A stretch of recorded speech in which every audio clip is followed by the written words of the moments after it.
Sergio Palazzo, ¿se viene el paro general de la CGT? El jueves se reúne el Consejo Directivo de la CGT y creo que a esta altura se hace absolutamente necesario que tome esa medida.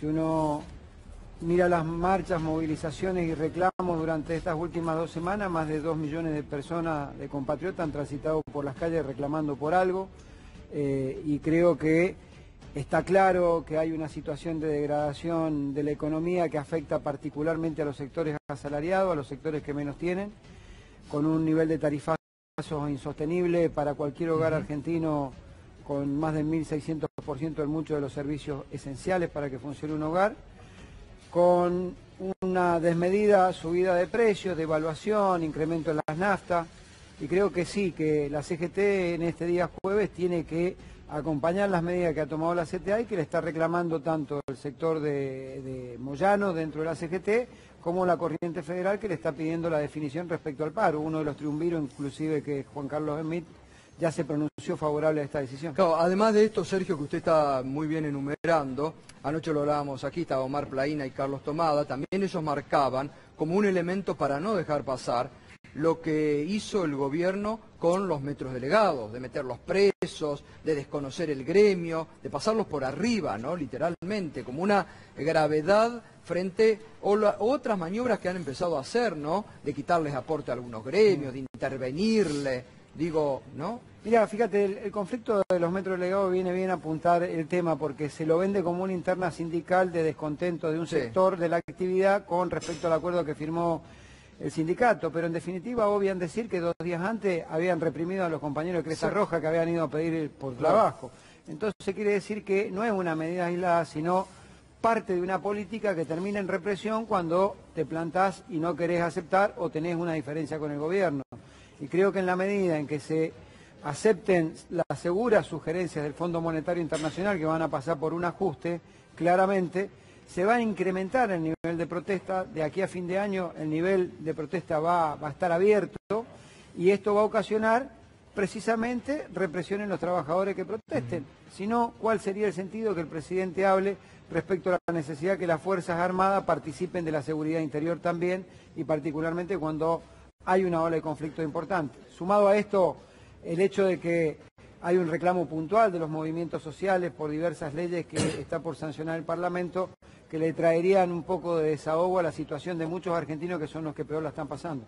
Sergio, ahí también otra de las cuestiones que el fondo le está exigiendo a la Argentina es que termine con estos, lo que dice el gobierno, jubilaciones de privilegio, que en realidad son regímenes especiales que tienen. ¿Vienen por el lado de los sindicatos también el ajuste del fondo?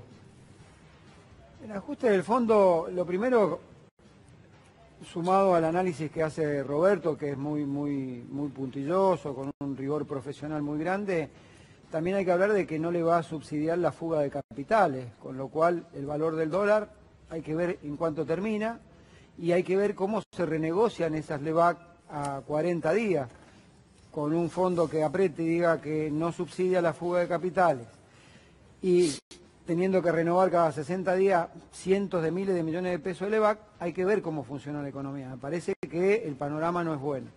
Respecto a los regímenes especiales de jubilaciones, es lo que ustedes hablaban recién. A veces yo miro y dicen la gestualidad de que se bajó el menú que pagan en la Casa Rosada como parte del ahorro.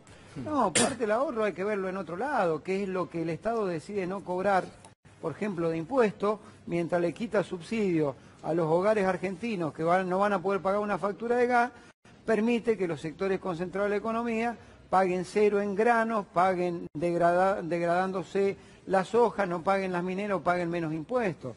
Entonces no solo se trata de lo que le vayan a sacar a la gente, sino que es un modelo de país. Y en esto es donde el gobierno ha tomado una clara definición a favor de los sectores poderosos. Sergio, ¿y la resistencia al ajuste vendrá entonces de parte de los sindicatos? Porque digo, ¿cuánto más van ahora, digo, frente a esto que el propio Banco Central está diciendo? 27% de inflación para fin de año. Todos aquellos que firmaron por 15% ya deben estar pidiendo mañana que se reabran paritarias, ¿no? Sí, ese relevamiento de expectativa de mercado que hace el Central con 50 consultoras le dice lo que el mercado está diciendo, precisamente. Obvio. Toman de su propia medicina, ¿no? Yo lo que creo que siempre lo he dicho y conocés mi posición y la del espacio donde yo milito, que es la Corriente Federal, desde el primer día hemos sostenido claramente que era un gobierno con el que el movimiento obrero tenía que confrontar.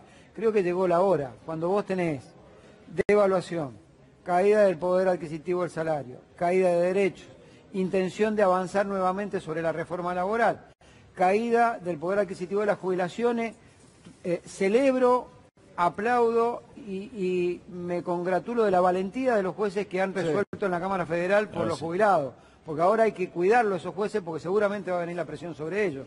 Entonces digo, cuando han pasado todas estas cosas, el movimiento obrero no puede estar todavía en un debate respecto a que si es tiempo de diálogo, si es tiempo de confrontar con el gobierno. Está claro que si el gobierno no cambia estas políticas, hay que confrontar con el gobierno directamente.